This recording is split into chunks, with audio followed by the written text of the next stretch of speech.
இப்போ விஜய் வேணான்னு சொல்கிறவங்க சீமான் சாருக்கு ஓட்டு போட்டு சிஎம் ஆக்குவாங்களான்னா முடியாது, பண்ண மாட்டாங்க. இங்கே அதுதான், யார் வந்தாலும் பண்ண மாட்டாங்க. இவங்களுக்கு கடைசி வரல என்னென்னா டிஎம்கே ஏடிஎம்கே ஏடிஎம்கே டிஎம்கே. விஜய் அண்ணா வந்தாருன்னா 234 தொகுதியும் இறங்கி வேலை செய்யணும். ஏன்னா இந்த ஆட்சி பிடிக்கல எனக்கு இந்த ஆட்சி வேணாம். விஜய்னா தமிழ்நாட்டில் ஒரு அங்கம், அவர் மீறி எதுவுமே நடக்காதுன்ற ஒரு விஷயத்தை அவர் ப்ரூவ் பண்ணல. விஜய் ஒருத்தர் தான் குற்றமானவர், மோசமானவர், கொடுமையான மனிதர். கரூருக்கு போகலனாலும் அவங்கள வந்து வீட்டுக்கே கூப்பிட்டுருக்காருல. ஏற்புடையது தான் பிரதர், பாதிக்கப்பட்டு இருக்கிறாங்க, கரெக்ட் தான், வேலையில் இருக்கிறாங்க. அவங்களுடைய துக்கத்தை நீங்கள் நேரடியாக போய் பகிர்ந்துக்கணும் தவிர நீங்கள் இங்கே வந்துருங்க நான் உங்களுக்கு ஆறுதல் சொல்கிறேன். இப்போ அவங்க இவருக்கு ஆறுதல் சொல்கிறாங்களா, இவர் அவங்களுக்கு ஆறுதல் சொல்கிறாரா? ஓட்டாக மாறும் கண்டிப்பாக. அவர் நின்னா தானே தெரியும், நின்று பார்த்தா தானே தெரியும். நிற்கட்டும். விஜய் வந்து கரூர் சம்பவத்துக்கு வெளியவே வரவே இல்லையா? அவர் மீது ஏன் இவ்வளோ நம்பிக்கை உங்களுக்கு? அது அவராக பண்ணல, அது மக்களுக்கு எல்லாருக்குமே தெரியாது.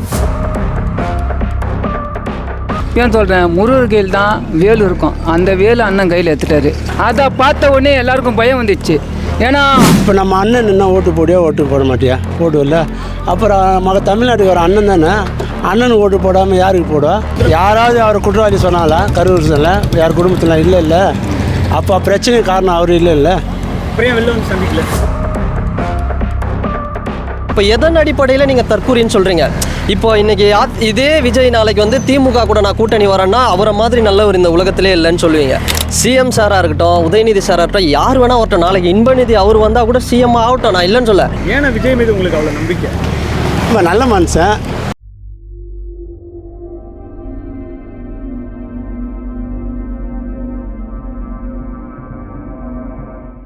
2026 விஜய் அவர்களுடைய தமிழக வெற்றி கழகம் வெற்றி பெற்று தமிழகத்தில் ஆட்சியை பிடிக்குமா? கண்டிப்பாக பிடிக்கும் சார். தமிழகம் ஒரு மாறுதல் ஏற்படுத்துகிறோம், மாறுதல் எங்களுக்கு தேவைப்படுது, ஒரு மாற்றம் தேவைப்படுது. அதனால் கண்டிப்பாக வந்து பிடிக்கும். எல்லா மக்கள் வந்து ஆதரவாக இருக்காங்க விஜய்க்கு, அதனால் கண்டிப்பாக வெற்றி பெறும். கண்டிப்பாக பிடிப்பார், நல்லது செய்வார் எல்லாருக்கும். ஏன்னா இது ஆட்சி வந்து புது ஆட்சி இது, அதனால் கண்டிப்பாக ஜெயிப்பார். முதல்ல எலெக்ஷன்லேயே ஜெயிச்சு வெற்றி பெற்றார், அது கண்டிப்பாக நடக்கும். எல்லா இடத்துலையும் நான் பார்த்துட்டேன், எல்லா இடத்துலையும் பேனர் தான் இருக்குது. அவரை வந்து யாரும் குறை சொல்ல, யாரும் நல்லது தான் செய்கிறார் எல்லாருக்கும். ஆனால் வந்தாலும் நல்லது செய்வார். கண்டிப்பாக பிடிக்கணும். எப்படி சொல்கிறீங்க கண்டிப்பாக பிடிக்கும்? முதல் தேர்தல் தானே உங்களுக்கு? கண்டிப்பாக. இப்போ எம்ஜிஆர் வந்து 1967 வந்து சொன்னாங்க, அவர் ஆட்சி பிடிக்கலையா, மக்கள் மனசில் உட்காரலையா, அதேமாதிரி எங்கன்னா மக்கள் மனசில் உட்காந்துட்டார். இப்போ எல்லாம் 2026 கோசம் வெயிட்டிங். நீங்கள் விஜய்க்கு ஓட்டு போடு? கண்டிப்பாண்ணே, சின்ன வயசுலேருந்து பிடிக்கும். கண்டிப்பாக வரும், உறுதியாக சொல்லப்படும். மக்கள் எல்லாருமே சப்போர்ட் அண்ணனுக்கு. கண்டிப்பாக 2026 தளபதி அண்ணன் தான் கண்டிப்பாக வருவார், அது எங்களுக்கு உறுதியாக நாங்கள் சொல்லுவோம். கண்டிப்பாக இந்த வருஷம் பிடிக்க நினைக்கிறேன். எப்படி நான் முதல் தேர்தல் அவங்களுக்கு உடனே ஆட்சி? அதாவதுங்க, இவங்களே மாறி மாறி ஆண்டுன்னு இருக்கிறாங்க, புரியுதுங்களா? இவங்களுக்கு போட்டால் இவர் ஒரு மாதிரி அவர் போய் கை குத்துனுக்கிறாரு, அதுக்கப்புறம் இவர் முதலமைச்சரானா அவர் போய் கை குத்துனுக்கிறாரு. இதுதான் மாறி மாறி இது. ஒரு வாட்டி இவர் போட்டு பார்ப்போம், ஒரு மாற்றத்தை தேடுவோம். விஜய் வந்து அந்த மாற்றத்தை கொடுப்பாருன்னு நம்புறீங்க? அதான் நம்புகிறோம், அவ்வளோதான். ஒரு வாட்டி இவருக்கும் ஒரு வாட்டி போட்டு ஒரு சான்ஸ் கொடுத்து பார்ப்போமே, எல்லாருக்கும் ஒரு சான்ஸ் கொடுக்கும். இது ஒரு கொடுத்து பார்க்க வேண்டியதான். இவர் வந்தாருன்னா நல்லதாக இருக்கும், அவரும் பண்ணலன்னா அதுக்கப்புறம் நம்ம அதுதான் பார்க்க முடியும். கண்டிப்பாக பிடிக்கும். 2026 அவர் தான் ஜெயிப்பார், விஜய் சார் தான் சிஎம் ஆவார். ஏன்னா நிறைய மாற்றங்கள் தேவை. இப்போ ஒன்றும் இல்லை, இந்த இடத்த எடுத்து பார்த்துக்கோங்க. பல வருடமாக இது இப்படி தான் இருக்குது, இந்த ரோடு பல வருஷமாக இப்படி தான் இருக்குது. எந்த ஒரு மாற்றங்களும் பெருசாக இல்லை. இன்னமும் வந்து நார்த் சென்னைக்கு ஒரு மாதிரியும் சவுத் சென்னைக்கு ஒரு மாதிரியும் இந்த டிஸ்கிரிமினேஷன் அப்படிங்கிறது இருக்குது. அதனால் புதுசாக யாராவது ஒருத்தர் வரட்டும். இப்போ வந்து திமுக வந்து தப்பான ஒரு கட்சின்னு சொல்லலை, இப்போ ஏடிஎம்கேவும் தப்பான கட்சி அப்படின்னு சொல்லலை. அவங்க வந்து இப்போது ஆண்டுட்டாங்க, ரொம்ப வருஷமாக வந்து ஆண்டுட்டாங்க. இப்போ ஒரு யங் பிளேயர்ஸ், இப்போ ரோஹித் சர்மா, விராட் கோலிலாம் கிரிக்கெட்டில் வரும்போது சேவாக்கு, கம்பீர் எல்லாம் வந்து ரிட்டையர் ஆகுறாங்களே, நாங்கள் அந்த மாதிரி தான் சொல்கிறோம். ஸோ அதனால் வந்து அவங்க வந்து தப்பான பார்ட்டின்னு சொல்ல, இது வந்து ஒரு டைம் டு சேஞ்ச். இப்போ அடுத்தடுத்த வந்து ஒரு புது அரசியல் சக்திகள் வரணும். ஸோ அதுக்காக தான் வந்து நாங்கள் வெயிட் பண்ணுறோம். 2026 அண்ணன் தான் ஆட்சியை பிடிப்பார். அந்த கோட்டை அண்ணனுக்காக தான் வெயிட்டிங் இருக்குது. நம்ம எத்தனையோ தலைமுறையை பார்த்துட்டோம். எம்ஜிஆரை பார்த்தோம், அம்மாவை பார்த்தோம், கலைஞர், இதை பற்றி இப்போ ஸ்டாலினை பார்ப்போம், இப்போ உதயநிதியும் பார்ப்போம், அடுத்து இன்பநிதியும் பார்ப்போம். அரசியல் வந்து பல தலைமுறையை பார்த்த மக்கள் விஜயம் ஆதரிப்பாங்க. 2026 அந்த கோட்டை அவருக்கு வெயிட்டிங் இருக்குது. ஏன் சொல்கிறேன், முருகர் கையில் தான் வேலு இருக்கும், அந்த வேலு அண்ணன் கையில் எடுத்துட்டாரு. வேலும் கையில் எடுத்துட்டாரு, அந்த வாழும் கையில் எடுத்துட்டாரு. ஒரு வாழை கையில் எடுத்துட்டோம்னா, செங்கோலை கையில் வாங்கிட்டோம்னா அவங்க தான் அத்தை முதலமைச்சர். அண்ணன் வந்து கரூரில் செங்கோலை கையில் வாங்கிட்டாரு. அதை பார்த்த உடனே எல்லாருக்கும் பயம் வந்துடுச்சு. ஏன்னா செங்கோல் வந்து எம்ஜிஆர் வந்து அம்மா கிட்ட கொடுக்கும்போது அம்மா இன்னைக்கு நாட்டை ஆண்டாங்க. அதே செங்கோல் வந்து அண்ணன் கையில் எடுத்திருக்காரு.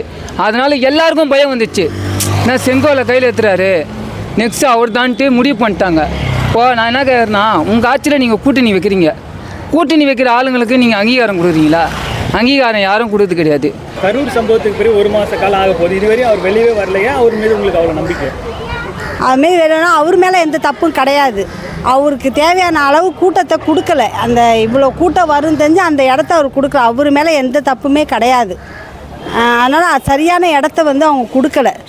அதனால தான் காரணம். வெளியே வந்து பார்த்துருக்கணும். வெளியில் வரலைனாக்கா அவருக்கு அவ்வளோ மனசு கஷ்டம், வெளியில் சொல்ல முடியல. மக்களை வந்து அதுதான் மக்களை வந்து சந்திக்கணும். உள்ளுக்குள்ளே அவ்வளோ இருக்குது, அவர் வெளியில் வந்து அதை காட்டிக்க முடியல. அதனால வெளியில் வர முடியல. விஜய்க்கு ஓட்டு போடுவீங்க? கண்டிப்பாக போடுவேன், சத்தியமாக சொல்கிறேன். விஜய் ஓட்டு போடுவேன்.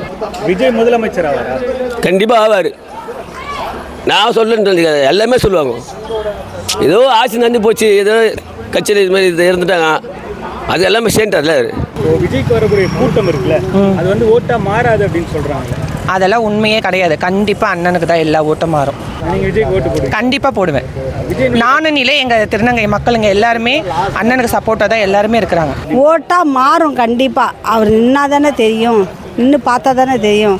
நிற்கட்டும், கூட்டம் வரும், மாறும். நீங்கள் விஜய்க்கு ஓட்டு போடுவீங்க? கண்டிப்பாக போடுவேன். 100% மாறும். ஏன்னா விஜய் சார் எந்த இடத்துல போனாலுமே அங்கே நிற்கிற கூட்டம் அப்படிங்கிறது 90% பேர், 10% பேர் வேணால் வேறு வேறு ரசிகர்கள், வேறு வேறு கட்சியில் இருக்கக்கூடியவங்களாக இருக்கலாம். ஆனால் 90% பேர் அவருக்கு வரவங்க அந்த வாக்காளர்களாக தான் இருக்கிறாங்க. கூடுற கூட்டம் எல்லா இடத்துலையுமே துண்டு போட்டுட்டு வராங்க, ஓப்பனாகவே சொல்கிறாங்க. இப்போ நீங்கள் நிறைய பேர் இப்போ கருத்து கணிப்புகள் எடுத்தீங்கனாலே வேறு வேறு இதுக்கு முன்னாடி வேறு வேறு கட்சிகள் இருந்தவங்களே எங்கள் வீட்டில் 20 ஓட்டு, எங்கள் வீட்டில் 30 ஓட்டு, 10 ஓட்டு நாங்கள் விஜய்க்கு தான் போட போகிறோம் அப்படின்னு ரெடியாக இருக்காங்க. ஒரு சேஞ்சுக்காக ரெடியாக இருக்காங்க. இன்னும் ஒரு 6 மாதம் தான் இருக்குது. கண்டிப்பாக மாறும். யார் இல்லைண்ணா இப்போ ஒருத்தவங்க நம்ம புள்ள எலெக்ஷனில் நின்னா ஓட்டு போடியா போட மாட்டியா நீ? இப்போ நம்ம அண்ணன் நின்னா ஓட்டு போடியா ஓட்டு போட மாட்டியா? போடுவில்ல. அப்புறம் தமிழ்நாட்டுக்கு வர அண்ணன் தானே, அண்ணனுக்கு ஓட்டு போடாமல் யாருக்கு போடுவா?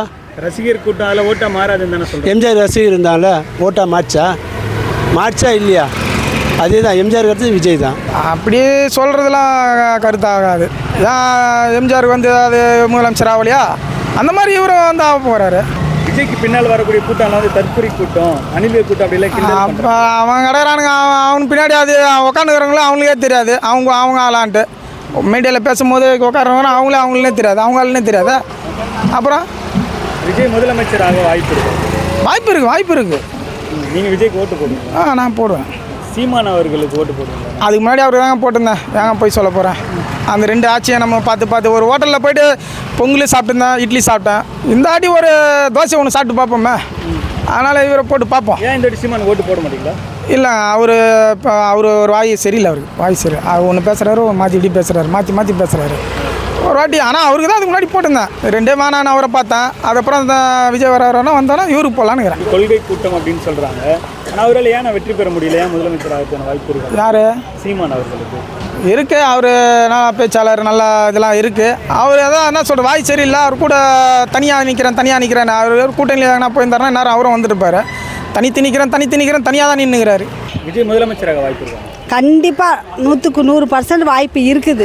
மக்கள் எல்லாருமே அதை தான் விரும்புகிறாங்க. ஒரு மாற்றத்தை எதிர்பார்க்குறாங்க. அந்த மாற்றம் கிடைக்கும். விஜய் அவர்களுடைய கட்சி வந்து கூட்டணி அமைத்து போட்டிடுமா இல்லை தனியாக போட்டிடுமா? 26 எனக்கு தெரிஞ்சு 2 பேர் யாருன்னா வீழ்த்தினா அதிக இதில் வேணும்னா யாருன்னா கூட்டணி போனால் நல்லா தான் இருக்கும். அப்படி கூட்டணி இல்லாமல் ஜஸ்ட் இதில் முன்னேறி வந்தால் ஓகே, அப்படிலாம் எதிர்கட்சியாக தான் உட்காராரு. இந்த 26 அடுத்து இது பார்த்துக்க வேண்டியது வெற்றி பெற கண்டிப்பாக மஜாவாக இருக்கும். விஜய் வந்து கரூர் சம்பவத்துக்கு வெளியே வரவே இல்லையா? அவர் மீது ஏன் இவ்வளோ நம்பிக்கை உங்களுக்கு? அது அவராக பண்ணல, அது மக்களுக்கு எல்லாருக்குமே தெரியாது. அவராக பண்ணலைன்றது எல்லாருக்குமே தெரியும். அது வந்து ஒரு எப்படி சொல்கிறதுன்னு தெரியல. கண்டிப்பாக இது வந்து அவர் மேலே எந்த பழியும் கிடையாது. இதை பழி போடணும்னு பார்த்தாங்க. ஆனால் கண்டிப்பாக அது அண்ணன் தான் வருவார், எங்களுக்கு நம்பிக்கை இருக்குது. வீட்டை விட்டு இன்னும் வெளில வரவே இல்லை, அப்புறம் அண்ணன் தான் வருவாருன்னு சொல்கிறீங்க? அப்படிலாம் கிடையாது. அவர் வீட்டில் இருந்தே எல்லாருக்கும் சப்போர்ட் பண்ணிட்டு தான் இருக்கிறார். அரசியல்ன்றது வந்து வெளியில் வந்து மக்களை சந்தித்து மக்களோட கண்டிப்பாக வருவார், எங்களுக்கு நம்பிக்கை இருக்குது. அரசாங்கம் பொறுத்தவரை நாங்கள் ரூல்ஸ் ஃபாலோ பண்ணுறோம். மக்களை சந்திக்க அவர் விரும்புகிறார். அரசாங்கம் போலீஸ்காரங்க ஓகே சொல்லிட்டாங்கன்னா அவர் நாளைக்கு கூட போய் பார்ப்பாருண்ணே. முதலமைச்சர் ஆகும் சாலிடாக ஆவார். வாய்ப்பே இன்னும் யோசிக்கிறீங்க. யாராவது அவர் குற்றவாளி சொன்னாலா கரூரில் யார் குடும்பத்தில் இல்லை அப்போ பிரச்சனை காரணம் அவர் இல்லை அப்புறம் வெளில வந்து சந்திக்கல. வெளியே வந்துச்சுன்னா பிரச்சனை வரும்போது வெளியே வந்து செஞ்சால் அது பிரச்சனை அதிகமாகும். மௌனமே சிறந்த அறிகுறி, நிதானம் தான் பெருசு. நிதானமாக இருக்கிற மாதிரி அவர் ஒன்றும் கோழையாக இல்லை. ஏன் அவ்வளவு நம்பிக்கை விஜய் மீது? 1996-97 அந்த காலகட்டத்திலேருந்தே ஒரு மாற்றம் தேவை. ரஜினி சார் வந்தார், வர முடியல, பட் ஒரு வாய்ஸாக இருந்தார். அப்புறம் கேப்டன் விஜயகாந்த் அவர்கள் வந்தார், அவராலையும் பெருசாக ஒன்றும் பண்ண முடியல. ஒரு டெப்டி சிஎம் லெவலுக்கு வந்தார், நம்ம இல்லைன்னு சொல்லல, ஒரு பெரிய லெவலில் வந்திருக்க வேண்டியது. சீமான் சார் இப்போ விஜய் வேணான்னு சொல்கிறவங்க சீமான் சாருக்கு ஓட்டு போட்டு சிஎம் ஆக்குவாங்களான்னா முடியாது, பண்ண மாட்டாங்க. இங்கே அதுதான், யார் வந்தாலும் பண்ண மாட்டாங்க. இவங்களுக்கு கடைசி வரல என்னென்னா டிஎம்கே ஏடிஎம்கே டிஎம்கே. அப்போ ஏன் வரக்கூடாதுன்னு சொல்கிறேன், ஏன் தப்பு இல்லைன்னு சொல்கிறேன். தன்னுடைய உழைப்பு இப்போ மற்ற கட்சிகள்லாம் பார்த்தோம்னா எத்தனையோ 1000 கோடிகள் எலக்டோரல் பாண்டு வச்சுருக்காங்க, எவ்வளோ இது இருக்காங்க, நிதி வச்சுருக்காங்க. இவர்கிட்ட நிதியே இல்லை. இவருக்கு வர பணம் இவரோட பிராண்டு தான், இவரோட முகம். அப்போ எதுவுமே பார்க்காம ஒரு முகத்துக்காக மட்டும் ஒரு கூட்டம் வந்து கூடுறாங்கல்ல. இப்போ ஒரு கேஸ்ட் ரிலீஜன் இதெல்லாம் தாண்டி ஒரு மனுஷனுக்காக நிற்கிறாங்களே எல்லா மக்களும். அப்போ ஏன் வரக்கூடாதுன்னு நான் சொல்கிறேன். அப்போ அப்படி ஒரு மக்களுக்கு பின்னாடி விஜய் பின்னாடி லட்சக்கணக்கான மக்கள் நிற்கிறாங்க இல்லையா? கரூரில் ஒரு துயர சம்பவம் நடந்த பிறகு 30 நாட்கள் கிட்டத்தட்ட ஆகும். ஆமாம், அப்போ மக்களுக்காக அவர் வந்திருக்கணும் இல்லையா? வரலையே. இல்லை, மக்களுக்காக வந்திருக்கணும் தான். ஆனால் அவர் வர்றதுக்கு நிறைய ஒரு ரூல்ஸு, நிறைய ஸ்ட்ரிக்டாக சில விஷயங்கள்லாம் இருக்குது. இப்போது கரூருக்கு போகலைனாலும் அவங்கள வந்து வீட்டுக்கே கூப்பிட்டுருக்காருல. ஏற்புடையதா சார்? ஏற்புடையது தான் பிரதர். இப்போ பஸ்ஸில் பாதிக்கப்பட்டு இருக்கிறாங்க, கரெக்ட் தான், வேலையில் இருக்கிறாங்க. அவங்களுடைய துக்கத்தை நீங்கள் நேரடியாக போய் பகிர்ந்துக்கணும் தவிர நீங்கள் இங்கே வந்துருங்க நான் உங்களுக்கு ஆறுதல் சொல்கிறேன். இப்போ அவங்க இவருக்கு ஆறுதல் சொல்கிறாங்களா, இவர் அவருக்கு அவங்களுக்கு ஆறுதல் சொல்கிறாரா? இப்போது பஸ்ஸில் இருக்கோம், பஸ்ஸில் இருக்கிறவங்களுக்கு சாப்பாடு வந்து அவங்க ஹோட்டலுக்கு போய் சாப்பிட்டாலும் இல்லை அவங்க ஃபுட் டெலிவரி போட்டு சாப்பாடு வீட்டுக்கு வந்தாலுமே தேவை என்னென்னா அவங்க பசி அடங்கணும். இப்போது தளபதி எவ்வளோ ட்ரை பண்ணார், அங்கே போக முடியாத அளவுக்கு நிறைய அரசியல் இருக்குது பிரதர். நம்ம இங்கேருந்து நம்ம சொல்லலாம், பட் ஆன் கிரவுண்டில் வந்து நிறைய பிரச்சனைகள் இருக்குது, டிவிக்கு அழுத்தங்கள் இருக்குது. எவ்வளோ சமாளிக்கிறது? அதாவது இன்றைக்கி எவ்வளோ என்ன பண்ணாலுமே, இப்போ என்னென்னா விஜய் என்ன பண்ணாலுமே குத்தம், நின்னா குத்தம், நடந்தா குத்தம், இதெல்லாம் தாண்டி தான் சினி ஃபீல்டில் இன்றைக்கி வந்து ஒரு அரசியல் தலைவராக வந்திருக்காரு. அப்போ அவ்வளோ பிரச்சனை. இந்த ஒட்டுமொத்த உலகத்திலேயே ஒருத்தர் தான் கெட்டவருங்கிற மாதிரி எல்லாம் சித்தரித்து இன்றைக்கி பண்ணிகிட்ருக்காங்க. விஜய் ஒருத்தர் தான் குற்றமானவர், மோசமானவர், கொடுமையான மனிதர், கெட்டவர் அப்படிங்கிற மாதிரி காட்டுறாங்கல்ல. அப்போ மேற்கொண்டு அவர் போகிறதுக்கு தயார். இப்போ கரூரில் பார்த்தீங்கன்னா நீங்கள் இன்றைக்கி கரூர்லேயே கருத்து கணிப்பை எடுங்க. கரூர்லேயே பார்த்தோம்னா அவருக்கு திமுக அதிமுக நிகராக வந்து ஓட் பேங்க் வந்து இருக்குது. அவருக்கு அவ்வளோ பேர் வந்து இருக்காங்க. அவர் போகமாட்டாருன்னு இல்லை, கரூரில் மிகப்பெரிய அளவில் பிரச்சாரங்கள்லாம் நடக்கும் இன்னும் ஒரு 5 மாதத்தில். இப்போ அப்படி இருக்கும்போது அங்கே இருக்கக்கூடிய மக்களை வந்து இப்போ திரும்ப அப்படி ஒரு போனால் ஒரு கூட்டம் கண்டிப்பாக அங்கே ஃபார்ம் ஆகும். அப்போ எப்போ போனாலும் கூட்டம் வந்து வரும். அதுக்காக நீங்கள் போகாமே இருந்துருவீங்களா? இல்லை, இப்போ போக முடியாத அளவுக்கு சூழல் இருக்குது. நிறைய வந்து அவருக்கு பாதுகாப்பு. இப்போ அங்கேயே பார்த்தோம்னா இப்போ உயர் அதிகாரிகள் சொல்கிறாங்க 600 போலீஸ் வந்து போட்டாங்க அப்படின்னு சொல்கிறாங்க. ஆனால் உயர் அதிகாரிகள் சொல்கிறாங்க 500ன்னு. அப்போது ஏதோ ஒரு இடத்துல வந்து ஏதோ ஒரு விஜய் சாருக்கான அந்த ஒரு சில கிடைக்க வேண்டிய விஷயங்கள்லாம் இது கிடைக்காம தான் இருக்குது. அப்படின் போது இந்த சூழலில் அவர் வந்து போவார்னா கண்டிப்பாக போவார். பட் இவங்களை கூப்பிட்டு வீட்டுக்கு கூப்பிட்றதும் நல்லது தான். அப்போ அவங்களுக்கு என்ன சொல்கிறார் ஆதவ அர்ஜுனா சார், என்ன சொல்கிறார், இந்த 41 ஃபேமிலியும் எங்கள் ஃபேமிலியும் நாங்கள் தத்தெடுக்க போகிறோம். இந்த சும்மா யாரால மற்ற கட்சிகள்லாம் வந்துட்டு மாலை போட்டு அப்படி கிடையாது. இந்த 41 பேரையும் பர்சனலாக நான் தத்தெடுக்க போகிறேன். விஜய் சாரும் தத்தெடுக்க போகிறாரு. அவங்க வீட்டில் நடக்கிற நல்லது கெட்டது எல்லாருக்குமே இது மாதிரி ஏதாவது இந்தியாவில் ஏதாவது ஒரு பார்ட்டி சொல்லியிருக்கிறாங்களா? விஜய் சார் தான் சொல்லியிருக்காரு. பிறகு 30 நாட்களாக தமிழக வெற்றி கழகத்தினுடைய செயல்பாடு எதுவுமே இல்லையே சார். கட்சியில் இருக்கா இல்லைன்னு தெரியல. இல்லை, அதுதான் சொல்லிட்டாங்களே, தீபாவளி கூட நீங்கள் செலிப்ரேட் பண்ணாதீங்க, இது நம்ம வீட்டில் நடந்த துக்கம். இப்போ நாங்கள்லாம் வந்து தீபாவளியை செலிப்ரேட் பண்ணல. நான் விஜய் சாரோட சப்போர்ட்டர் தான். தீபாவளியை செலிப்ரேட் பண்ணல. ஏன்னா அப்படி ஒரு சூழல் இருக்குது. பாதிக்கப்பட்டவங்க கண்டிப்பாக இதை தப்பிச்சிட்டு போகிறது கிடையாது. எவனா அவன் போதைக்கு அவன் வந்தான், ஏதோ நடிகரை பார்க்க வந்தான் அப்படின்னு நாங்கள் சொல்லிவிட்டு தப்பிச்சு போகிற கூட்டம் கிடையாது. கண்டிப்பாக இது எங்கள் வீட்டில் நடந்த ஒரு இழப்பு தான். விஜய் சாருக்காக இது இன்னும் ஒரு 1000 மடங்கு, லட்சம் மடங்கு, கோடி மடங்கு அவருக்கு சப்போர்ட் வரும். நீங்கள் பாருங்கள், 2026 அவர் தான் சிஎம் ஆவார். இப்போ விஜய் அவர்களுடைய ஆதரவாளர்கள் எல்லாம் பெரும்பாலும் அந்த தற்குறிகள் கூட்டம் அப்படின்னு சொல்கிறாங்க. இப்போ இவ்வளோ நேரம் பேசுகிறேன், ஏதாவது ஒரு லூஸ் டாக்ஸ் விட்டேனா? நான் விஜய் சாரோட தீவிர தொண்டன் தான், ஓகேவா? அவருக்கு தான் என் ஓட்டு.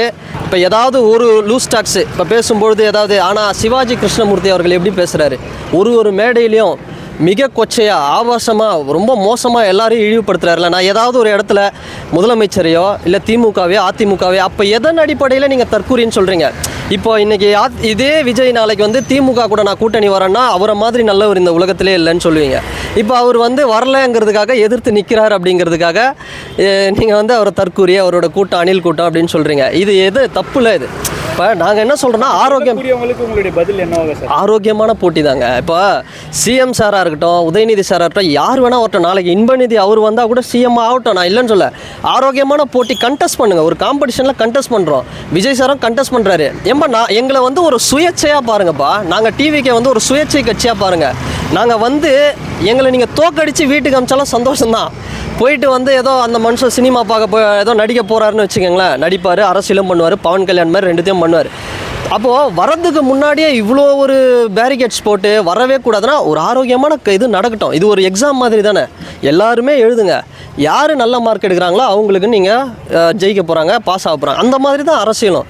யார் ஜெயிக்கிறாங்களோ அவங்க இது பண்ண போகிறாங்க. கூட்டணி அமைத்து போட்டியிடணுமா டிவிக்கு இல்லை தனி? என்னை கேட்டால் கூட்டணி வேணான்னு தான் சொல்லுவேன்.